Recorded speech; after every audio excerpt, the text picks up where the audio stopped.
Good evening students. 10th standard சயின்ஸில் இன்னைக்கு biology பார்ட்டில் ஒரு நியூ லெசன் ஸ்டார்ட் பண்ண போகிறோம். ஜெனிட்டிக்ஸ் அப்படிங்கிறது மரபியல் அப்படிங்கிறது தான் இந்த பாடத்தினுடைய தலைப்பு. ஸோ மரபியலினுடைய தந்தை அப்படின்னு சொல்றவர் தான், ஃபாதர் ஆஃப் ஜெனட்டிக்ஸ் அப்படின்னு சொல்றவங்க தான் மெண்டல் அப்படிங்கிறவர். ஸோ இவர் வந்துட்டு நிறைய பரிசோதனைகள் செய்து நமக்கு எக்ஸ்பெரிமெண்ட் மூலமாக நிறைய வந்து அவர் வந்துட்டு தாவரங்கள் பற்றிய தகவல்கள் எல்லாத்தையுமே நமக்கு கொடுத்துருக்காங்க. அதுதான் நம்ம இப்ப தாவரத்தினுடைய வளர்ச்சி எவ்வாறு இருக்கும், ஒவ்வொரு தாவரத்திலையும் என்ன மாதிரியான பண்புகள்லாம் இருக்கு அப்படிங்கிறதெல்லாம் தான் இந்த பாடத்துல நம்ம தெரிஞ்சுக்க போறோம். ஒரு பண்பு கலப்பு அப்படின்னா ஒரு ஜீன் பாரம்பரியம். ஜீன் அப்படிங்கிற விஷயம்னா என்னது? தலைமுறை சார்ந்தது இல்லையா?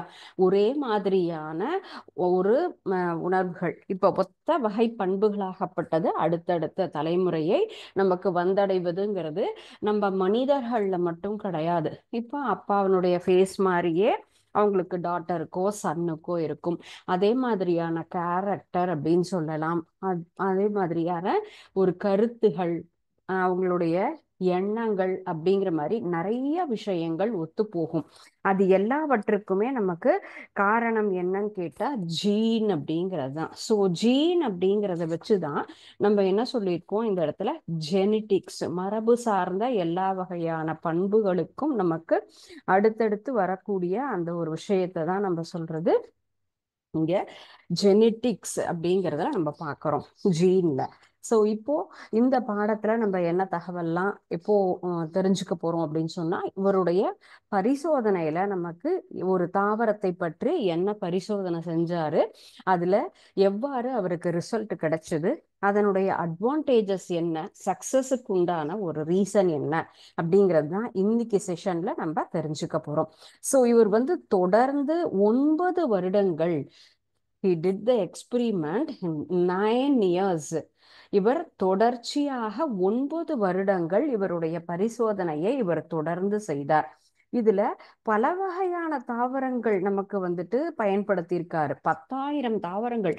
ஒரே ஒரு தாவரத்தை மட்டும் எடுத்து அவர் டெஸ்ட் பண்ணல, நிறைய பிளான்ஸை எடுத்து டெஸ்ட் பண்ணியிருக்காரு. அந்த மாதிரி ஒவ்வொரு தாவரத்திலையும் அதனுடைய வேறு வேறு பண்புகளை அவர் வந்து ஐடென்டிஃபை பண்ணியிருக்காங்க.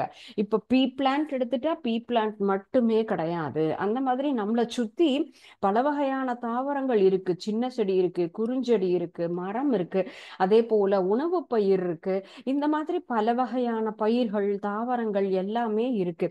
அந்த மாதிரியான தாவரங்களை தான் எடுத்து இவர் ஃபுல்லும் டெஸ்ட் பண்ணியிருக்காரு. ஃபர்ஸ்ட் இவர் எடுத்து டெஸ்ட் பண்ணது என்ன அப்படின்னு கேட்டா, கடைசியாக இவர் எந்த பிளான்ட்ல இருக்கக்கூடிய ஒரு டெஸ்ட்ல அவருடைய ரிசல்ட்டை சொன்னாங்கன்னு சொன்னா, பீ பிளான்ட், பட்டாணி செடி. நம்ம பட்டாணி அப்படிங்கிறத நம்ம அன்றாட நம்ம வந்து சாதாரண ஒரு விஷயமா நம்ம அன்றாட வாழ்க்கையில பயன்படுத்தக்கூடிய ஒரு உணவு இல்லைங்களா? ஸோ பட்டாணி அப்படிங்கிறது, இந்த பட்டாணி தாவரத்தில் அவர் எடுத்துக்கொண்ட அந்த எக்ஸ்பெரிமெண்ட்ல என்ன மாதிரியான பண்புகள், எப்படி அவர் அதை ஐடென்டிஃபை பண்ணியிருக்காங்க, என்னென்ன வேறுபாடுகள், அவர் என்னென்ன வகையான ஒரு வித்தியாசம் கண்டுபிடிச்சாங்க அப்படிங்கிறத நம்ம ஃபர்ஸ்ட் தெரிஞ்சுக்கணும்.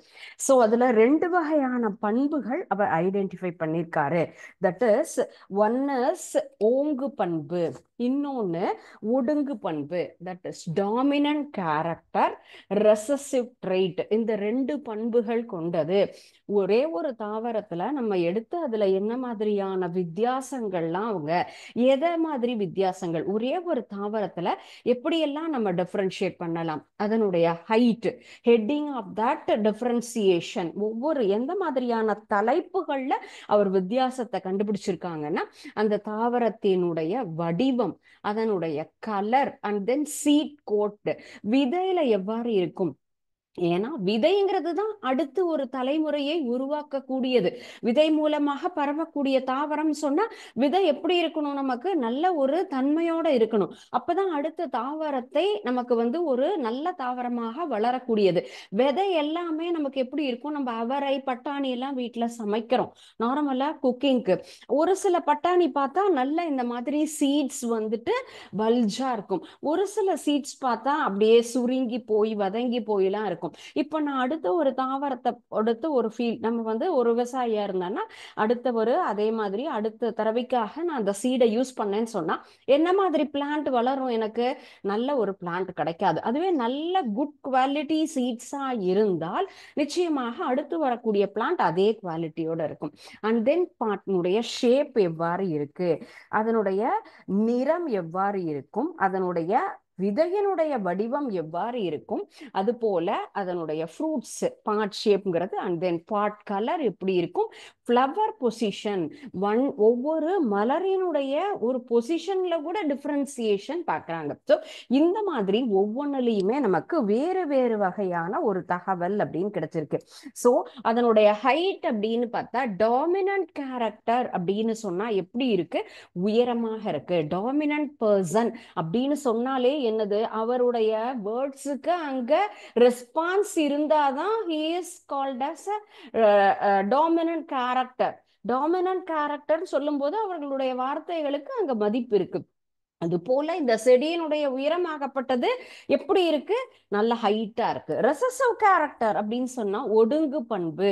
ஒடுங்கு பண்பு அப்படிங்கிறது எப்படி இருக்கும், அந்த செடியினுடைய உயரம் குள்ளமா இருக்கும், வளரவே வளராம இருக்கும். என்ன இந்த ஒரு சில குழந்தைங்களுடைய வளர்ச்சியை பார்க்கும் பொழுது என்ன சொல்லுவாங்க, ஏன் இவன் இந்த வயசுக்கு இத்தனோண்டு ஹைட்ல இருக்கான், நல்லா சாப்பிடுறது இல்லையா, நல்ல சத்தான உணவா கொடுக்கறது இல்லையா, ஏன் அவங்க ஹைட் ஆகல. சோ அந்த ஒரு குழந்தையினுடைய வளர்ச்சி என்பது அவர்கள் எடுத்துக்கொள்ளக்கூடிய உணவு, பழக்க வழக்க முறை, எக்ஸசைஸ் எல்லாமே இருக்கு.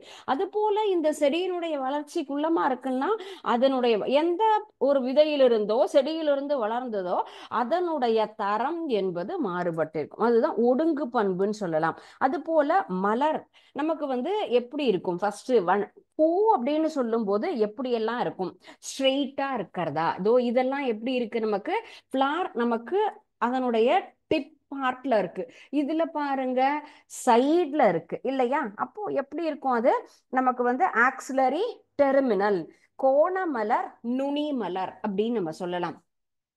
அது போல அந்த செடியினுடைய ஒவ்வொரு வித்தியாசங்கள் எவ்வளோ ஒரு அக்யூரட்டா அவர் ஐடென்டிஃபை பண்ணியிருந்தார்னா அந்தந்த செடிகள்ல எங்க மலர் வந்தா அது எவ்வாறு வளருங்கிறத அவங்க ஐடென்டிஃபை பண்ணியிருக்காங்க. தட் இஸ் எக்ஸ்பெரிமெண்ட் அப்படிங்கிறது தான் அவ்வளோ கீனா அப்சர்வ் பண்ணி பண்றது.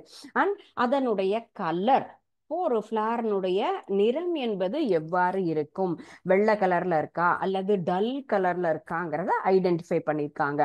ஒரு சீட்னுடைய நமக்கு சைஸ் எப்படி இருக்கும், நல்லா பெருசா இருக்கா அல்லது அதனுடைய சைஸ் ஆகப்பட்டது ஷ்ரிங்க் ஆயிருக்கா, சுருங்கி இருக்கா அல்லது நல்ல பல்ஜா இருக்கான்னு சொல்லலாம். கலரும் அது போல அந்த செடியினுடைய வண்ணம், அது நமக்கு வந்து ஓங்கு பண்பு ஒடுங்கு பண்பு. இப்போ வந்துட்டு நம்ம ஓங்கு பண்பு ஒடுங்கு பண்புங்கிற மாதிரியே ஒருபன் கலப்பு அப்படின்னு சொல்லுவோம். அதே போல இருபன் கலப்பு, அந்த மாதிரி நமக்கு வந்துட்டு எப்படி நம்ம வந்து கலப்பினம்லாம் உருவாக்குறோம்னா அதுக்கு தகுந்த மாதிரி வண்ணம் இருக்கும். நம்ம சாதாரண பூச்செடி ஒரே மாதிரி இருக்குன்னா நம்ம ரெண்டு பூச்செடியை என்ன பண்ணுவோம், கிராஸ் பண்ணி ரெண்டுடைய ஸ்டெம்மையும் ஜாயின் பண்ணி வைக்கிறோம்னா அந்த வண்ணம் வேறு மாதிரியா இருக்கும் இல்லைங்களா. இப்போ நம்ம கேபேஜ்ல பாத்தீங்கன்னு சொன்னா முதல்ல ஒரே கலர் தான் இருந்தது, இப்ப பாருங்களேன் டிஃப்ரெண்ட் கலர்ல இருக்கு கேபேஜ்ல. நம்ம ரோஸ்ல பார்த்தா முதல்ல எல்லாம் ஒரு 2-3 வண்ணம் மட்டும்தான் இருந்தது, இப்ப பல வகையான வண்ணங்கள். எவ்வாறு அந்த மாதிரி உருவாகுறதுன்னா இந்த மாதிரியாக நமக்கு வேறு வேற வண்ண செடிகளினுடைய கலப்பினத்தினாலதான் நமக்கு அந்த மாதிரியான ஒரு புதுவிதமான காய் கனி மலர் எல்லாமே நமக்கு கிடைக்காது. அண்ட் நெக்ஸ்ட் அந்த சீட்னுடைய ஷேப் ரவுண்டா இருக்கா, சர்க்கிளா இருக்கா, தட்டையா இருக்கா பாருங்க, சுருங்கி இருக்கா அல்லது நல்ல பல்ஜா இருக்கா, கலர் எப்படி இருக்கு, இந்த மாதிரி இந்த எல்லா வகையான பண்புகள் 7 வகையான பண்புகள். சோ மெண்டல் பயன்படுத்திய பட்டாணி தாவரத்தினுடைய வேறுபட்ட பண்புகள் அப்படிங்கிறது characteristics of pea plant used by Mendel. அவருடைய பரிசோதனையில் என்னென்ன பண்புகள்னா 7 வகையான பண்புகளுக்கு உண்டான ஒரு வித்தியாசம். வேறுபட்ட தாவரத்துல அவர் செய்த பரிசோதனையில கிடைச்சது நிறைய தகவல். அதுல நம்ம பீ பிளான்ட்டை பயன்படுத்தி அவர் வந்துட்டு கிடைச்ச தகவல்கள் இந்த மாதிரி வித்தியாசமா இருக்குன்னு சொல்லியிருக்காங்க. ஸோ இதுதான் அவர் ஃபர்ஸ்ட் செஞ்ச ஒரு எக்ஸ்பெரிமெண்ட். ஸோ அதனுடைய அவர் வந்துட்டு ரீசன் ஃபார் சக்சஸ், மெண்டலினுடைய அந்த பரிசோதனையில அவர் வெற்றிக்கான காரணங்கள் என்ன அப்படிங்கறதான் பாக்குறோம். ஓகே, சோ சக்சஸ்ங்கும் போது என்ன மாதிரியான அவர் சொன்ன கருத்துகள் எல்லாமே நமக்கு அக்செப்டபிளா இருக்கணும், அப்பதான் அது சக்சஸ் ஆகும். பட்டாணி செடியில அவர் செஞ்ச எக்ஸ்பெரிமெண்ட்ல என்ன மாதிரியான ஒரு ரிசல்ட், இது எதன் மூலமாக நடைபெறுகிறது? ஃபர்ஸ்ட் திங் இஸ் போலினேஷன் அப்படின்னு சொல்லுவோம். போலினேஷன் அப்படிங்கிறது நமக்கு cross pollination and then self pollination அப்படின்னு 2 சொல்லியிருக்கோம். அப்ப தன்மகரந்த சேர்க்கையில நடைபெறதுனால நம்மளால என்ன பண்ண முடியும், நிறைய நமக்கு நல்ல நல்ல பிளான்ஸ் நம்மளால pure breeding individual plants will be growth self pollination. Pollination self போலினேஷனா இருக்கும் போது நமக்கு அந்த தாவரத்தினுடைய வளர்ச்சி எவ்வாறு இருக்கும் அப்படின்னு கேட்டா நமக்கு பியோர் பிரீடிங், தூய்மையான ஒரு தாவரங்களினுடைய பெருக்கம் அப்படிங்கிறது நமக்கு கிடைச்சிருக்கும். ஓகே, சோ அவர் சொன்ன ஃபர்ஸ்ட் ரீசன் இதுதான். சோ பியோர் பிரீட் இண்டிவிஜுவல்ஸ் அதுல நமக்கு கிடைக்கும். அது போல அது ஒரே ஒரு பருவம், இப்பெல்லாம் 3 பருவம், 3 மாசத்துக்கு ஒரு தடவை, 6 மாசத்துக்கு ஒரு தடவை, அப்படியெல்லாம் நம்ம என்ன பண்றோம், அந்த நம்ம சீசன் நம்மளுடைய மழை பொழிவு காலநிலை தகுந்த மாதிரி, மோரோவர் பாப்புலேஷனுக்கு தகுந்த மாதிரி நம்ம என்ன பண்ணிட்டோம், நம்முடைய நடைமுறையை மாற்றி சீக்கிரமா விளைச்சல் வரணுங்கிறதுக்காக. ஆனா ஓராண்டு கால தாவரமாக இருக்கிறதுனால என்ன ஆகும், நமக்கு அதனுடைய பருவ காலம் குறுகியதுனவே குறுகிய காலத்துல நம்மனால என்ன பண்ண முடியும், நிறைய அடுத்தடுத்த பிளான்ஸை நம்மளால உருவாக்க முடியும். ஷோ ஷார்ட் லைஃப் ஸ்பேன், அதனுடைய லைஃப் ஸ்பேன் எவ்வாறு இருக்கு, அதனுடைய வளர்ச்சி நம்ம இன்க்ரீஸ் பண்ணினோம் அப்படின்னு சொன்னா என்ன பண்ணலாம், நம்ம அதுக்கு தகுந்த மாதிரி பல ஜெனரேஷனை நம்மளால உருவாக்க முடியும். செவரல் ஜெனரேஷன் லைஃப் ஸ்பேன் ஷார்ட்டா இருந்தது அப்படின்னு சொன்னா நமக்கு அடுத்தடுத்தது இப்பெல்லாம் 3 மாசத்துக்கு ஒரு தடவை நம்ம என்ன பண்ணிட்டு இருக்கோம், விளைச்சல்னா அந்த ஒரே வருஷத்துல 3 பயிர்களையோ அல்லது 3 போகம்னு சொல்லுவோம், அந்த மாதிரி 3 வகையா நம்ம என்ன பண்ணலாம், அறுவடை செய்யலாம். அந்த ஒரு சக்சஸ் அவர் ஐடென்டிஃபை பண்ணாரு. அயல்மகரந்த சேர்க்கை அப்படிங்கிறதும் இதுல ரொம்ப எளிதாக இருக்கு. It is easy to cross pollination. Cross pollination அப்படிங்கிறதும் நமக்கு என்னது, நல்ல ஒரு தாவரத்தை உருவாக்க கூடியதுதான். கிராஸ் போலினேஷன்னா இப்போ எல்லாமே நிறைய சீட்லெஸ்ஸா வரக்கூடிய எல்லா வகையான பழங்கள் நிறைய நியூட்ரிஷியன்ஸா இருக்குன்னு சொன்னா cross pollination variety is accepted and then அதை எல்லாருமே என்ன பண்றாங்க, நிறைய அதை வந்து விரும்பி வாங்குறாங்க. So that is easy in this way. ஆழமாக வரையறுக்கப்பட்ட பல்வேறு பண்புகள் அப்படின்னு நம்ம சொல்லலாம். ஸோ இதுல நமக்கு நிறைய நல்ல கேரக்டரிஸ்டிக்ஸ் இந்த ஒரு தாவரத்துல இவர் கண்டுபிடிச்ச அந்த ஒரு பரிசோதனையில, பட்டாணி செடியில அவர் செஞ்ச பரிசோதனையில என்ன மாதிரியான நல்ல நல்ல பண்புகள் இருந்தது அப்படிங்கிறது தான் சொல்றாங்க. நெக்ஸ்ட் பாயிண்ட் நம்ம சொல்றதுதான் இதுல இருக்கக்கூடிய கான்ட்ராஸ்டிங் கேரக்டர்ஸ். பல்வேறு வகையான பண்புகள் இருக்கு. எல்லா மலர்களுமே எப்படி இருக்கு, நமக்கு பைசெக்சுவல் கேரக்டரா இருக்கு. So this is very important. ஏன்னா நமக்கு வந்துட்டு யூனிசெக்சுவல் அப்படின்னு சொன்னா கண்டிப்பாக நமக்கு வந்து என்ன ஆகணும், வெளியில இருந்து தான் போலினேஷன் நடக்கணும் இல்லைங்களா? அப்ப அந்த மாதிரி இல்லாம பைசெக்சுவல் கேரக்டரா இருக்கிற பட்சத்துல எளிதாக நமக்கு மகரந்த சேர்க்கை அப்படிங்கிறது நடக்கும். சோ பைசெக்சுவல் கேரக்டர் அப்படிங்கும்போது அதுல இருந்து நமக்கு ரொம்ப எளிதாக அடுத்த ஒரு காய்கனிகள் நமக்கு உருவாகக்கூடியது. மகரந்த சேர்க்கை எதுக்காக, நமக்கு விதையை உருவாக்கணும், பூவை உருவாக்கணும், அதே போல பூவில இருந்து வரதுதான் நமக்கு. ஸோ அதில் நமக்கு பெட்டர் குவாலிட்டியான ஒரு காய்கனிகள் உருவாக்கணுங்கிறது. பைசெக்சுவல் ஃபிளாரா இருந்தா அடுத்த ஒரு ஈஸியான ஒரு தாவரம் என்பது உருவாகும். ஸோ இந்த மாதிரியான ஒரு நல்ல ரிசல்ட்டை கொடுத்ததுனால தான் அவருடைய பரிசோதனைங்கிறது நமக்கு எப்படி ஆச்சு, ஒரு சக்சஸ் அப்படிங்கிறது கொடுத்தது. ஓகே, ஸோ பேசிக்கா இந்த கொஸ்டின் இந்த லெசன்ல இருந்து நிச்சயமாக ஒரு கொஸ்டின் அப்படிங்கிறது நம்ம பப்ளிக் எக்ஸாமுக்கு எக்ஸ்பெக்ட் பண்ணலாம். இது வந்து ஒரு ஃபர்ஸ்ட் இனிஷியலா இருக்க ஒரு ஸ்டார்டிங் பார்ட் அப்படிங்கிறது. அண்ட் நம்ம பார்க்கறது அடுத்தடுத்து வரக்கூடியது மோனோ ஹைபிரிட் கிராஸ் அப்படிங்கிறது அடுத்த ஹெட்டிங். மோனோ ஹைபிரிட் கிராஸ் ஒரு பண்பு கலப்பு அப்படின்னு நம்ம சொல்றோம். அப்ப ஒரே மாதிரியான ஜீன் பாரம்பரியம் மோனோ ஹைபிரிட் கிராஸ் அப்படின்னு சொல்லக்கூடியது ஒரு பண்பு கலப்பு. அது ஒரு பண்பு கலப்பு வினாவாகவும் இருக்கலாம், அல்லது அடிப்படையா இப்ப நம்ம பார்த்த அந்த பட்டாணி செடியில என்னென்ன கேரக்டர் எத்தனை அப்படிங்கிறதும் கேட்கலாம். இருபண்பு கலப்பு. ஸோ இது எல்லாமே நமக்கு ரொம்ப ரொம்ப இம்பார்ட்டன்ட். அண்ட் தென் இந்த லெசன்ல நிறைய கொஷின்ஸ் நம்ம வந்துட்டு எக்ஸ்பெக்ட் பண்ணலாம்.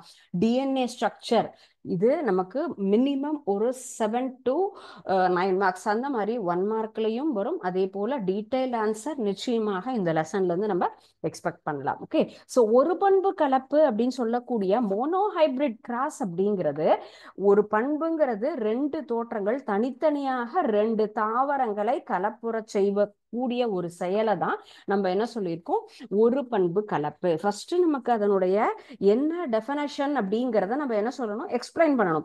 Crosses involving the inheritance of only one pair of contrasting character அப்படிங்கிறது தான் மோனோ ஹைபிரிட் கிராசஸ் அப்படின்னு சொல்லலாம். எக்ஸாம்பிள் அப்படின்னு சொன்னா to form a single trait like a cross between tall and dwarf plant.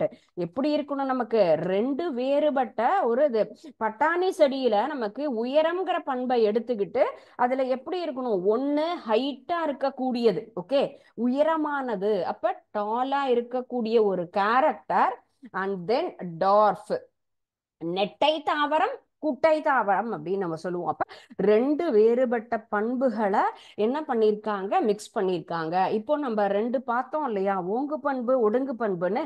ஓங்கு பண்பு தாவரத்தையும் ஒடுங்கு பண்பு தாவரத்தையும் எடுத்துட்டு dominant and then recessive character ரெண்டையுமே என்ன பண்றோம், நம்ம அதுல சேர்த்து நமக்கு பிரீட் பண்ணும்போது தான் அதுல நமக்கு கிடைக்கக்கூடியதுதான் இந்த மோனோ ஹைபிரிட் கிராஸ் அப்படின்னு சொல்லக்கூடிய இந்த ஒரு எக்ஸ்பெரிமெண்ட் சொல்லலாம். ஸோ மெண்டல் இதுக்கு என்ன எக்ஸ்பிளனேஷன் கொடுத்துருக்காங்க அப்படின்னா, ஒரு பண்பு கலவு இந்த ஒரு தலைமுறையை உருவாக்குறதுன்னு சொன்னா அவர் வந்துட்டு ஒரு ஹைட்டான ஒரு பிளான்ட். ஸோ இதுதான் நம்ம ஹைட்டா இருக்கக்கூடியது. இதனுடைய பிளான்ட்னுடைய சைஸ் எப்படி இருக்கு, நமக்கு ரொம்ப ஹைட்டா இருக்கு. அடுத்தது ரொம்ப குட்டையான தாவரம், உயரத்தை மட்டும் பேஸ் பண்ணியிருக்காங்க. So tall plant and then dwarf plant. So இவருடைய டெஸ்ட்டுக்காக எடுத்துக்கொண்டது ஒரு டாலா இருக்கக்கூடிய நெட்டையான தாவரத்தையும் அதே போல தூய்மையான குட்டையான தாவரத்தையும் எடுத்திருக்காங்க. ஸோ அதுல வரக்கூடிய அந்த ஃபர்ஸ்ட் ஜெனரேஷன் செகண்ட் ஜெனரேஷன் அப்படின்னு சொல்றதுதான் generation F1 generation and then F2 generation ரெண்டா பிரிச்சிருக்காங்க. F1 generation plant raised from the seeds of pure breeding cross, that is F1 generation where tall and monohybrid. இதுல வரக்கூடியது முதல் சந்ததி, அந்த first ஜீன்ல வரக்கூடிய அந்த செடிகளாகப்பட்டது அந்த எப்படி நம்ம கலந்திருக்கோம், 2 தூய்மையானது அப்படின்னு சொல்லியிருக்கோம். பியோர் அப்படிங்கும் போது அந்த தூய பெற்றோர் கலப்பிலிருந்து உருவாக்கப்பட்ட விதையிலிருந்து வரக்கூடிய தாவரமாகப்பட்டது எல்லாமே எப்படி இருக்கும், இந்த ஹைட்டானது நெட்டையான தாவரமாக மட்டுமே அமையும். ஸோ ஃபர்ஸ்ட் நம்ம என்ன கிடைக்குது, எப்படி நம்ம அதை இணைக்கிறோம் அப்படிங்கிறது மோனோ ஹைபிரிட் கிராஸ் அப்படிங்கிறது ஒரு பண்பு கலப்பு பரிசோதனையில் அவர் எடுத்துக்கொண்ட ஒரு தாவரமாகப்பட்டது பட்டாணி செடியில தூய்மையான உயரமான தாவரம். தூய்மை அப்படிங்கிறது வந்துட்டு வேற எந்த ஒரு பண்பும் இல்லாம இருக்கிறது. அதே போல குட்டையான தாவரத்துல ரெண்டுமே நமக்கு எப்படி எடுத்திருக்காங்க, தூய நெட்டை தாவரம் தூய குட்டை தாவரம் ரெண்டையும் செலக்ட் பண்ணி அதுல இருந்து வரக்கூடிய ஃபர்ஸ்ட் ஜெனரேஷன் முதல் ஜெனரேஷன் அதுல வரக்கூடிய முதல் சந்ததி பெற்றோர் எப்படி இருக்கும், தூய பெற்றோர் கலப்புல இருந்து வரக்கூடிய இந்த சீட்ல இருந்து எடுத்துட்டு கொண்ட அந்த விதைகளை இணைத்து வரது ரெண்டுமே நமக்கு நெட்டையான தாவரம் மட்டுமே இருக்கும். இரண்டாவது generation, that is F2 generation. So first நம்ம வந்து ஃபார் எக்ஸாம்பிள் தாத்தா பாட்டி அப்படின்னு எடுத்துக்கலாம். அடுத்தது அப்பா அம்மா, அடுத்தது நீங்க. இப்போ 3 தலைமுறை. தாத்தா பாட்டியிலிருந்து வந்தவங்க உங்க அப்பா அம்மா, உங்க அப்பா அப்படின்னு சொல்லும் பொழுது தாத்தா பாட்டியிலிருந்து வந்த அப்பாகப்பட்டவர் ஹைட்டா இருக்காங்க அப்படின்னு எடுத்துக்கலாம். அடுத்த ஜெனரேஷன்லயும் இதே மாதிரி நமக்கு F1 ஜெனரேஷன்ல இருந்து அதே பண்பு கொண்ட ஒரு பண்பு கலப்புயிரியை சேர்ந்த அதே மாதிரி போலினேஷன்ல வருந்தா அதுல வரக்கூடிய தாவரங்கள் எப்படி இருக்கும்னா டால் அண்ட் டார்ஃப் என்ன ரேஷியோல இருக்கும்னா 3:1 அப்படிங்கிற ரேஷியோல இருக்கும். 3:1, 3 பங்கு நெட்டை தாவரமும் 1 பங்கு குட்டை தாவரமும் இருக்கும். ஸோ 3 அப்படிங்கிறது டால் அண்ட் தென் 1 அப்படிங்கிறது டார்ஃப். ஸோ இந்த மாதிரியான ஒரு ப்ரப்போர்ஷன்ல அடுத்த F2 ஜெனரேஷன் அப்படிங்கிறது நமக்கு கிடைக்கும். ஸோ டால் கேரக்டர்ங்கிறது 3, 1 டார்ஃப் கேரக்டர் அப்படின்னு நம்ம சொல்றோம். சரிங்களா?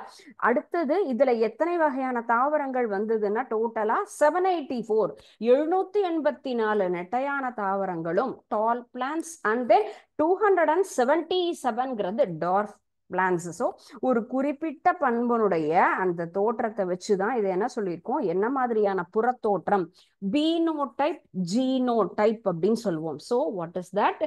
பீனோடைப். ஸோ இது என்ன டைப்னு சொல்லியிருக்கோம்? பீனோடைப் அப்படின்னு சொல்றோம். ஸோ பீனோடைப் அப்படிங்கிறது தான் அந்த பண்பினுடைய வெளி தோற்றம் எவ்வாறு இருக்கும். இது நம்ம என்ன சொல்லியிருக்கோம், அவுட்டர் ஸ்ட்ரக்சர் தான் இந்த மாதிரி சொல்றோம் இல்லையா, அதை வச்சு சொல்றது தான் நம்ம இந்த இது. நெக்ஸ்ட் F2 சந்ததியில 3 வகையானது. இப்போ 2வது சந்ததி F2, F1ல இருந்து வந்தது.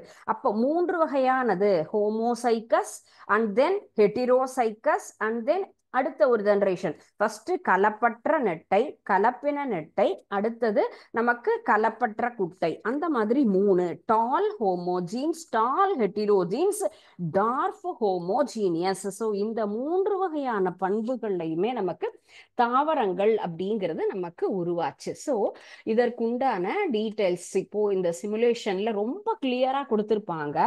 when you can understand, நம்ம கரெக்டா இதை புரிஞ்சுட்டு கீனா அப்சர்வ் பண்ணீங்கன்னு சொன்னா இந்த கான்செப்ட் நான் அகைன் ஐ டோல் ரொம்ப இம்பார்ட்டண்ட்டான ஒரு கொஸ்டின். எளிதாக இந்த சிமுலேஷன் மூலமாக நம்மளால ஐடென்டிஃபை பண்ணிக்க முடியும். இதுல 2 வகையான சீட்ஸ் கொடுத்துருக்காங்க. சரிங்களா? ஒன்னு மேல் கேரக்டர், இன்னொன்னு ஃபீமேல் கேரக்டர். இப்போ போலினேஷன் அப்படிங்கிறது அப்படிதானே ஃபார்ம் ஆகும் இல்லையா? அது போல இப்போ இதுல நான் வந்துட்டு ஒவ்வொன்றும் எவ்வாறு இது இணைகிறது அப்படிங்கிறது. இப்போ ஃபர்ஸ்ட் நம்ம இதுல எப்படி ஸ்டார்ட் பண்றோம் பாருங்க. இந்த ஒரு ஸ்டார்டிங்ல நம்ம மேல்ல இருக்கக்கூடிய அந்த எல்லா சீட்ஸுமே இப்போ இதுல நம்ம இணைக்கிறோம். அண்ட் தென் ஃபீமேல் சீட்ஸ் நம்ம இதுல first generation, second generation, F1 generation, F2 generation பார்த்தோம் இல்லையா? அதுக்குண்டான சரியான ஒரு விவரம் தான் இந்த சிமுலேஷன். F1ல எவ்வாறு தாவரங்கள் உருவாகும், F2ல வரக்கூடிய ஜெனரேஷன்ல எப்படி உருவாகுங்கிறத ரொம்ப அழகா இந்த ஒரு சிமுலேஷன்ல நம்மளால அண்டர்ஸ்டாண்ட் பண்ணிக்க முடியும். ஸோ இப்போ ஈக்குவலா இருக்கக்கூடியது நம்ம என்ன சொல்லியிருக்கோம், ஒன்று நெட்டையான தாவரம், தூய பெற்றோர்கள், ஒன்று நெட்டையான தாவரம், இன்னொன்று குட்டையான தாவரம். ஸோ அந்த மாதிரி நம்ம இதில் செலக்ட் பண்ணி தான் அந்த சீடை என்ன பண்றோம், இதே மாதிரி இணைக்கிறோம். அந்த ஒரு பண்பு கலப்பு அப்படிங்கிறதுக்கு உண்டான அந்த கான்செப்ட் தான் இந்த இதில் ஃபர்ஸ்ட் ஜெனரேஷன் ஃபார்ம் ஆகிறதுக்கு உண்டான பேசிக் அதுதான் இந்த இதுல. இப்போ இது ரெண்டும் நமக்கு இணைந்து அடுத்து வரக்கூடிய பிக்சர்ல எந்த மாதிரியான தாவரங்கள் நம்ம பார்த்தோமோ அதே மாதிரியான பிக்சர் நமக்கு அதுல வரும்.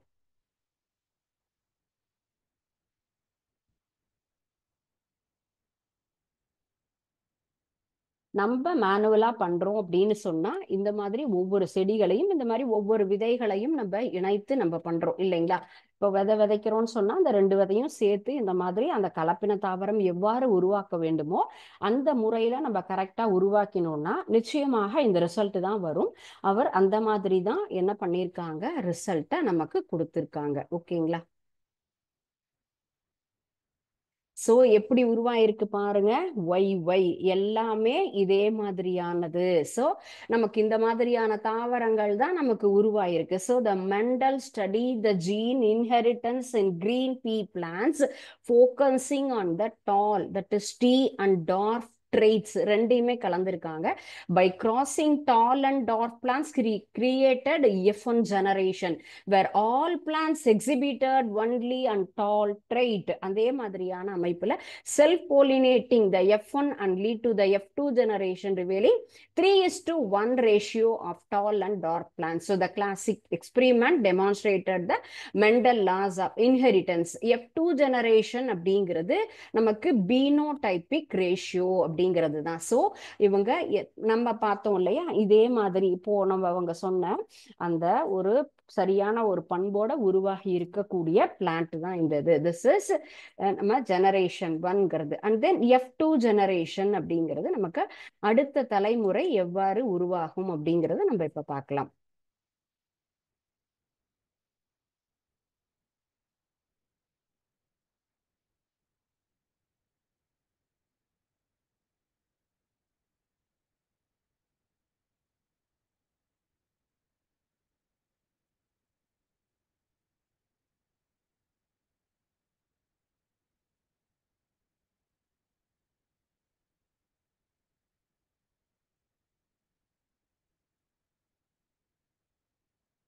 S, sorry.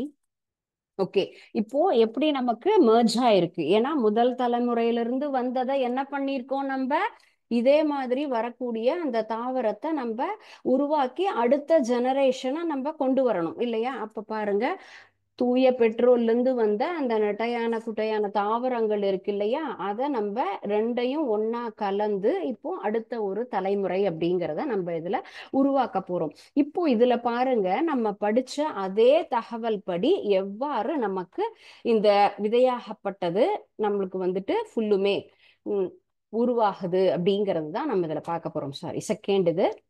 ஸோ இப்போ மேல் அண்ட் ஃபீமேல் ரெண்டையும் நம்ம அடுத்தடுத்து இணைக்கும் பொழுது அது எவ்வாறு இணைகிறது அப்படிங்கிறது தான் பார்க்க போறோம். ஓகே, ஸோ ஃபர்ஸ்ட் ஒவ்வொரு நிறத்தை பொறுத்துமே அது XYY எப்படி இருக்கும், நெட்டையான தாவரமாக இருக்குமா, குட்டையான தாவரமாக இருக்குமா, அந்த கலப்பின தாவரம் அப்படிங்கிறது இந்த கலர் காம்பினேஷன்லயே உங்களுக்கு தெரியும் பாருங்க. ஒவ்வொன்றும் நமக்கு என்ன நமக்கு வந்து ப்ரொபோர்ஷன் 3:1 சொன்னோம்ல, அதற்கு தகுந்த மாதிரி தான் இதுல அந்த இணைத்தல் அப்படிங்கிறது நமக்கு இருக்கும். இதனுடைய சேர்க்கை என்பது நம்ம கலர் காம்பினேஷன் எப்படி சேஞ்ச் ஆகுது பாருங்க. எல்லோ கலர் பேர் அப்படிங்கிறது எப்படி உருவாகிறது, அண்ட் தென் ரெண்டும் பியோர் கிரீனா இருக்கக்கூடியது எப்படி உருவாகும், ரெண்டும் கலந்தது. அப்ப அந்த பண்பு ஆகப்பட்டது அடுத்த தலைமுறையை எவ்வாறு உருவாக்கும் அப்படிங்கிறது தான் அடுத்த ஜெனரேஷன் ஃபார்மேஷன் இஸ். இந்த செகண்ட்ல F2 ஜெனரேஷன்ங்கிறது எப்படி உருவாகிறது, எத்தனை பேர் வருதுன்னு நீங்க கீழே அந்த பாக்ஸ்ல பார்க்கலாம். 13, 14, 15, 16. ஸோ இந்த அமங் 16 ஒவ்வொன்றுலையுமே நமக்கு 16 தாவரம் இல்லைங்களா? அப்ப 32 தாவரத்துல எத்தனை வகையான நமக்கு yellow and then pure green ரெண்டுமே கலந்து நமக்கு உருவாகக்கூடிய ஒரு தாவரம் என்பது எப்படி உருவாகுங்கிறது தான் இதனுடைய ரிசல்ட்ல நம்ம தெரிஞ்சுக்கலாம்.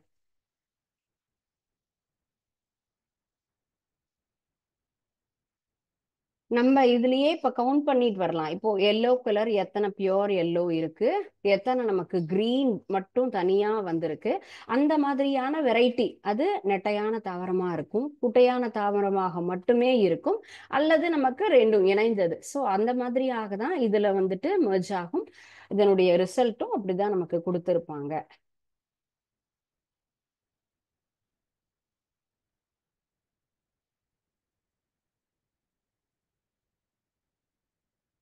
S, okay. ஸோ இது கம்ப்ளீட்டா என்ன ஆயிடுச்சு, நமக்கு ஃபுல்லுமே கம்ப்ளீட் ஆயிடுச்சு. ஓகே, ஸோ இதுல இருக்கக்கூடிய இந்த இதை நெக்ஸ்ட் நம்ம பாருங்க எந்த மாதிரியான தாவரம் அப்படிங்கிறது உருவாயிருக்கும். See here. ஸோ இதுல YY கிரீனா இருக்கிறது என்னது, அந்த கேபிட்டல் அண்ட் தென் ஸ்மால் அப்படிங்கிறது எந்த மாதிரியான தாவரங்களினுடைய சேர்க்கை. கேபிட்டல்ல இருக்கிறது நெட்டையான தாவரம், ஸ்மால்ல இருக்கக்கூடியது குட்டையான தாவரம். ஸோ கேபிட்டல் ஒய் அப்படிங்கிறது tall plant, small Y means that is dwarf character. ரெண்டுமே இணைஞ்சிருக்கு டின்னு சொன்னா அது எப்படி இருக்கும் நமக்கு? F1 தலைமுறையில அடுத்து வரக்கூடிய ஒரு புதுவிதமானது. So that is Beino type அப்படிங்கிற மாதிரி, பீனோ டைப் ஜீனோ டைப் அப்படின்னு சொல்றது இல்லையா? ஸோ F1 ஜெனரேஷன்ங்கிறது நமக்கு எப்படி இருக்கும்? எல்லாமே இந்த மாதிரி இருக்கும்பொழுது இது ஜீனோ டைப் அப்படின்னு சொல்லலாம். ஒரே மாதிரி இருக்கு அப்படின்னு சொன்னா அந்த தலைமுறையே நமக்கு வந்துட்டு நெட்டையா இருக்கு, அந்த மாதிரி மாறி நம்ம சொல்லுவோம். ஸோ இப்போ இதுல ஒவ்வொன்றையும் நம்ம இதுல கரெக்டா நம்ம ஆட் பண்றோம் அப்படின்னு சொன்னா எத்தனை நமக்கு பிளான்ஸ் வந்திருக்கு அப்படிங்கிறத நம்மளால கவுண்ட் பண்ண முடியும். So how many tall plants, how many dwarf plants இருக்கு அப்படிங்கிறத நம்ம இத ஒன்றோடு ஒன்று நம்ம கரெக்டா இதுல ஜாயின் பண்ணும்போது, ஆட் பண்ணும்போது நமக்கு கவுண்டிங் தெரியும்.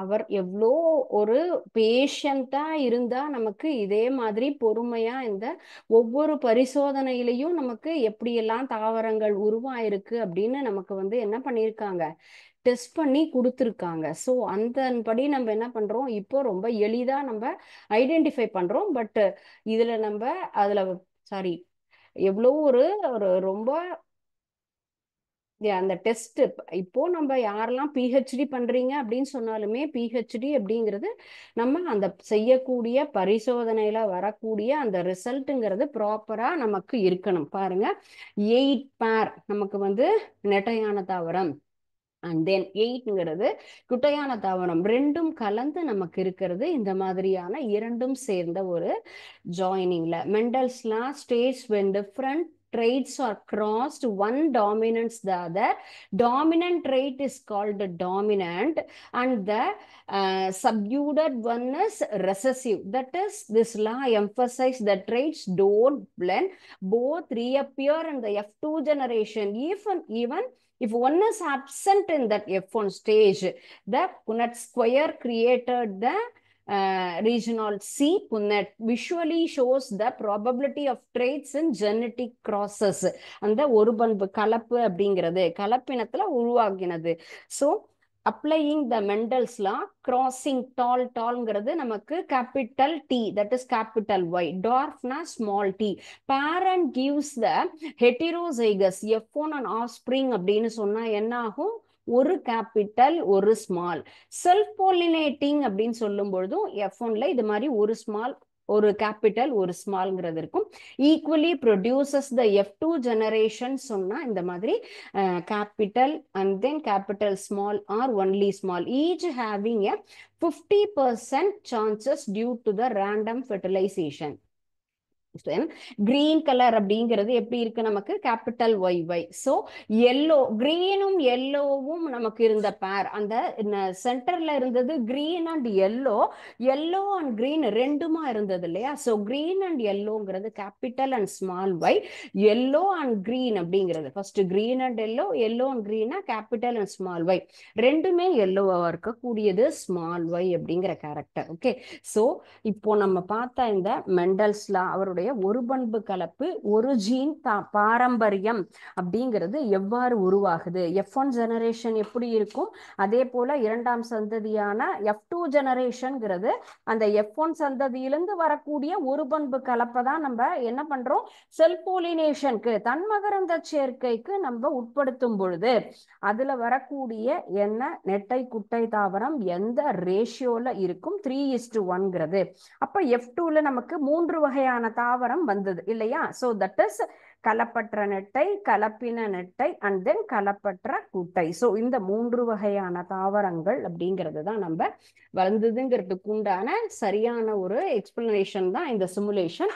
கண்டிப்பா நம்மளால என்ன பண்ண முடியும், இதை ஞாபகம் வச்சுட்டு இந்த கொஷினுக்கு உண்டான ஒரு கான்செப்டை நம்மளால ரீப்ரொடியூஸ் பண்ண முடியும். ஓகே, ஸோ நெக்ஸ்ட் அந்த ஒரு பண்பு கலப்பு பற்றிய ஒரு எக்ஸ்பிளனேஷன் என்ன, அவருடைய அந்த எக்ஸ்பெரிமெண்ட்ல அந்த ஒரு தலைமுறையிலிருந்து இன்னொரு தலைமுறைக்கு என்ன ஆகுது கான்செப்ட், இப்போ எப்படி அந்த நெட்டை குட்டைங்கிற அந்த ஒரு ஒரு வேரியேஷன்ஸ் நமக்கு வருது அப்படின்னு சொன்னா, the factors are passed from one generation to another generation. ஹைட்ல பார்க்கும் போதும் விஷுவலாவே நமக்கு தெரியும், நம்ம பெரியப்பா சித்தப்பா மாமா அத்தை எப்படி இருக்காங்களோ அவங்களுடைய தலைமுறையாகப்பட்டவங்க அப்பா மாதிரியே குள்ளமா இருக்காங்க பாருங்க, தாத்தா மாதிரி எப்படி இருக்காங்க அப்படின்லாம் நம்ம கம்பேர் பண்ணுவோம் இல்லையா. ஸோ அந்த ஃபேக்டர்ஸ் பாஸ் நமக்கு வந்து அந்த ஒரு ஜீன் அப்படிங்கிறது அடுத்த ஒரு ஜெனரேஷனுக்கும் நமக்கு பாஸ் ஆகிறது. ஸோ ஜெனரேஷனுக்கு என்ன ஆகும், அதே போல கடத்தக்கூடிய தன்மை இருக்கு அப்படிங்கிறத கண்டிப்பாக அவங்க ப்ரூஃப் பண்றாங்க. One generation to another generation, ஒரு தலைமுறையிலிருந்து அடுத்த தலைமுறைக்கு ஃபேக்டர்ஸ் என்ன ஆகுது, நமக்கு பாஸ் ஆகுது. அந்த ஒரே மாதிரியான பண்புகளாகப்பட்டது ஒரு தலைமுறையிலிருந்து இன்னொரு தலைமுறைக்கு நமக்கு கடத்தப்படுகிறதுங்கிறத கண்டிப்பா இந்த ஒரு எக்ஸ்பெரிமெண்ட் மூலமாக என்ன பண்ணாரு, ப்ரூஃப் பண்ணாரு. ஸோ அந்த கான்செப்டை தான் நம்ம என்ன சொல்றோம், ஜீன். ஜீன்கிறது அப்படிங்கிற வார்த்தையை அவர் கொண்டு வந்துட்டு என்ன பண்ணியிருக்காரு, இந்த மாதிரி இதே மாதிரியான பண்புகள் இருக்கக்கூடிய ஒரு விஷயத்தை தான் என்ன சொல்லியிருக்காங்க, ஜீன்கள் அப்படின்னு நம்ம சொல்லியிருக்கோம். நெட்டை மற்றும் குட்டை பண்புகள் ஒரே மாதிரியான ஒரு பேர் கொண்ட ஜீன். அது போல நெட்ட தாவரத்துல இருக்கக்கூடிய பேரை நம்ம என்ன சொல்லியிருக்கோம், கேபிட்டல் டி அப்படின்னு சொல்லலாம். ஹைட்டானது அப்ப உயரமான தாவரம்னா கேபிட்டல் டிங்கிறத நம்ம ரெஃபர் பண்ணிக்கலாம். ஓங்கு பண்பு டாமினன்ட் கேரக்டர் அப்படிங்கிறது தான் டால் அப்படிங்கிறதுக்காக அவர் அந்த இனிஷியலை ரெஃபர் பண்ணாங்க. அதே போல ஷார்ட்டா இருக்கக்கூடியது டார்ஃப் பிளான்ட் அப்படின்னு சொன்னா small D. So small D அப்படின்னு சொல்லக்கூடியது டார்ஃபா இருக்கக்கூடிய ஒரு கேரக்டர், குட்டையான ஒரு தன்மையில இருக்கிறது தான் நம்ம என்ன சொல்லியிருக்கோம், டார்ஃப். அப்ப ஸ்மால் டி ஒடுங்கு பண்பு, ஓங்கு பண்பு ஒடுங்கு பண்பு அப்படின்னு சொல்லி இந்த மாதிரியான காரணிகள் நமக்கு வரும். அது போல கலப்பற்ற நெட்டை அப்படின்னு சொன்னா டி டி அப்படின்னு சொல்லக்கூடியது ஃபர்ஸ்ட் ஒரு பேர்ல வர்றதுதான் ஹோமோசைகஸ்ங்கிறது. அண்ட் தென் ஹெட்டிரோசைகஸ் அப்படின்னு சொல்லக்கூடியது நமக்கு ரெண்டும் கலந்து வரக்கூடியது, capital D and then small D. And then dwarf homozygous நமக்கு வந்து டால் ஹோமோசைகஸ் அப்படின்னு சொல்லக்கூடியது நமக்கு கலப்பற்ற நெட்டை, இது கலப்பற்ற குட்டை. அப்ப நடுவுல இருக்கக்கூடியதுதான் டால் ஹெட்டிரோசைகஸ்ங்கிறது, ரெண்டும் கலந்து வரக்கூடிய இந்த மாதிரியான ஒரு தாவரத்தை நமக்கு வந்து ஃபார்ம் பண்றதுதான் 1:2:1 அப்படிங்கிற ரேஷியோல நமக்கு இந்த இதுல நமக்கு உருவாகும் தாவரங்களுடையது. ஸோ அப்ப அவர் கண்டுபிடிச்ச அதே டெஸ்ட் தான் நம்ம இப்போ அந்த சிமுலேஷன்லயும் கரெக்டா பார்த்தோம். எப்படி கிரீன் எப்படி இருந்தது, கிரீன் சீட் மட்டும் ஜாயிண்ட் ஆச்சு, and then yellow seed and green and yellow merge ஆகி வந்தது அப்படிங்கறத பார்த்தோம் இல்லைங்களா. அப்போ ஹோமோசைகஸ்ங்கிறது ஒத்த கருநிலை, ஒரே ஒரு கலப்புயிரில் இருக்க மாதிரியே இருக்கும், சரிங்களா. சோ இந்த மாதிரி ஒரு கலப்பை உருவாகிறது தான் ஒரு பண்பு கலப்பு அப்படின்னு சொல்லியிருக்கோம். சோ இந்த இரண்டு வகையான காரணிகள் ஒரு ஜோடி பண்பை நமக்கு உருவாக்குறது அப்படின்னு சொன்னா அந்த ஒரு கொஸ்டின் நமக்கு அடிக்கடி கேட்கக்கூடியதுதான் அல்லீல். அல்லீல் என்றால் என்ன அப்படின்னு கேட்போம். ஸோ தமிழ்லையும் எழுதுறேன், அல்லீல்கள். இந்த அல்லீல்கள் கேள்வியும் நமக்கு எல்லா நீங்க வந்துட்டு கண்டிப்பா பப்ளிக் எக்ஸாம் கொஸ்டின் பேப்பர்லாம் ரெஃபர் பண்ணி தான் படிப்போம் இல்லையா. Just you refer what is alleles அப்படின்னு கண்டிப்பா அந்த கொஸ்டின் வரும். அல்லீல்கள் என்றால் என்ன அப்படிங்கிற கேள்வினா, ரெண்டு வகையான காரணி இருக்கக்கூடிய ஒரு ஜோடி பண்பு உருவாகிற மாதிரியான ஒரு காரணமா இருக்கு, அதுதான் நம்ம என்ன சொல்லியிருக்கோம், அல்லீல். அல்லீலால வரக்கூடியது வெளிப்படும் அந்த புற தோற்ற மாற்றம் அப்படிங்கிறது தான் அல்லீலோ மார்புகள், சேஞ்சஸ் அப்படின்னு நம்ம சொல்லுவோம், சரிங்களா. ஸோ வாட் இஸ் அல்லீல்ஸ் அப்படின்னு சொன்னா, two factors making up a pair of contrasting characters that is called as alleles. And then allele morphs அப்படின்னு சொன்னா phenotypic expression of alleles அப்படிங்கிறது தான் நம்ம allelomorphs. alleles, what is allele அப்படிங்கிற கேள்விதான் நமக்கு அடிக்கடி நம்ம எக்ஸாம்ல எக்ஸ்பெக்ட் பண்ணலாம். 2 ஃபேக்டர்ஸ் ஃபார் அல்டர்னேட்டிவ் எக்ஸ்பிரஷன் அப்படின்னு சொன்னா அதை நம்ம என்ன சொல்றோம், trait brought together by the fertilisation. அந்த கேரக்டர் நம்ம என்ன சொல்லியிருக்கோம், dominant, tallness, that is recessive characters, recessive condition அப்படின்னு நம்ம சொல்லலாம். ஸோ இதை நம்ம டார்ஃப்னஸ் அப்படின்னு சொல்றோம். டார்ஃப்னஸ் அப்படின்னு சொல்லக்கூடியது நமக்கு ஓங்கு பண்பு, ஒடுங்கு பண்பு அப்படிங்கிற அந்த தன்மை. அதுல நம்ம வந்து ஒரு பண்பு கலப்புல 2 வேறுபட்ட நிலைக்கான காரணியில நமக்கு ஒரு என்னது, ஒரு மகரந்த சேர்க்கை மூலமாக கரு உருவாகும் பொழுது ஒரே ஒரு பண்பு மட்டும் வந்தது அப்படின்னு சொன்னா அது நெட்டை. இன்னொன்னு மறைக்கப்படுது அப்படின்னு சொன்னா அந்த பண்பை குட்டையான பண்பு அப்படின்னு சொல்லுவோம். அதுதான் டாமினன்ட்ங்கிறது ஓங்கு பண்புன்னு, மறைக்கக்கூடிய பண்பை நம்ம ஒடுங்கு பண்பு. ரெண்டும் பார்த்தோம் இல்லைங்களா? ஸோ ஓங்கு பண்புன்னா என்னது, ஒடுங்கு பண்பு. ஓங்கு பண்பு அப்படின்னு சொல்லும்போது அதனுடைய பண்புகளாகப்பட்டது நமக்கு வெளிப்படையாக கரெக்டா தெரியும். அது மறைக்கப்படுது அப்படின்னு சொன்னா அதை நம்ம என்ன சொல்வோம், ஒடுங்கு பண்பு அப்படின்னு சொல்லுவோம். ஸோ இந்த ஓங்கு பண்புனா எப்படி வருது, ஒடுங்கு பண்புனா என்னதுன்னு சொல்றோம். எல்லாமே எப்படி இருக்கும், நமக்கு அந்த எல்லா செல்ஸுமே இருக்கக்கூடிய கேமெட் எல்லாம் உருவாகுதுன்னு சொன்னா தனித்தனியா பிரிஞ்சு வேற வேற வேற கேரக்டர்ஸால, ஒன்னே ஒண்ணு ஒரு கேமெட்டுக்கு மட்டும் அது போகுதுன்னு சொன்னா என்ன வரும் நமக்கு, அது ஃபுல்லுமே டால் கேரக்டர் ஓங்கு பண்பாக இருக்கும், அல்லது நமக்கு டார்ஃபா மாறும். அப்ப ஃபர்ஸ்ட் ஜெனரேஷன்ல தன்மகரந்த சேர்க்கை நடக்கும்போது 2 காரணிகளும் பிரிஞ்சுதான் நமக்கு அந்த நெட்டை குட்டை அப்படிங்கிற ஒரு 2 வகையான தாவரமம். So TT and then small T, ஓங்கு பண்பு ஒடுங்கு பண்பு உள்ள தாவரமாக நமக்கு உருவாயிருக்கு. ஓகே, ஸோ இன்னைக்கு பார்த்த டாபிக் நம்ம வந்து ஃபர்ஸ்ட் மெண்டலினுடைய அந்த பீ பிளான்ட் டெஸ்ட்ல எத்தனை கேரக்டரிஸ்டிக்ஸ், என்னென்ன பண்புகளை கண்டுபிடிச்சாங்க, அவருடைய எக்ஸ்பெரிமெண்ட்டுக்கு உண்டான சக்சஸ் என்ன அப்படிங்கிறதும், and then mono hybrid cross, ஒரு பண்பு கலப்புனா என்ன, அது எவ்வாறு அந்த ஒன்னொரு ஜெனரேஷன் F1 F2 ஜெனரேஷன்ல எப்படி உருவாகுது அப்படிங்கிற டீட்டெயில்ஸ் பார்த்தோம். நெக்ஸ்ட் கிளாஸ் டைஹைபிரிட் அப்படிங்கிறது இன்ஹெரிட்டன்ஸா 2 ஜீன்ஸ், 2 ஜீன்ஸ்ல நமக்கு எவ்வாறு இணைந்து அந்த டைஹைபிரிட் கிராஸ்ங்கிறது உருவாகிறத அடுத்த கிளாஸ்ல பார்ப்போம். Okay, thank you students. வாழ்க பாரதம், வெல்க தமிழகம்.